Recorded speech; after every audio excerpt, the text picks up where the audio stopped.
नागपूरच्या बेलतरोडी पोलीस ठाणे हद्दीतील चिंचभवन परिसरात बुधवारी पहाटे मोठा अनर्थ टळला। इथं भारत पेट्रोल पंपाजवळ उभ्या असलेल्या एका ट्रकमध्ये अचानक आग लागली।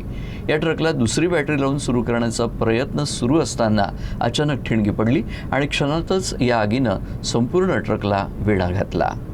हा ट्रक नागपूरहून जबलपूरकडे मिरची घेऊन जात होता। मंगळवारी रात्री चालकानं ट्रक पेट्रोल पंपाजवळ उभा केला होता। मात्र सकाळी ट्रक सुरू न झाल्यानं दुसऱ्या बॅटरीच्या सहाय्यानं तो सुरू करण्याचा प्रयत्न करण्यात आला आणि त्याच वेळी हा अपघात घडला। घटनेची माहिती मिळताच बेलतरोडी पोलिसांनी घटनास्थळी धाव घेतली आणि तात्काळ अग्निशमन विभागाला पाचारण करण्यात आलं। अग्निशमन दलाच्या 2 गाड्यांनी वेळेत घटनास्थळी पोहोचून आगीवर नियंत्रण मिळवलं, त्यामुळे मोठा अनर्थ टळला। दरम्यान या आगीत ट्रकमध्ये असलेली बहुतांश मिरची जळून खाक झाली।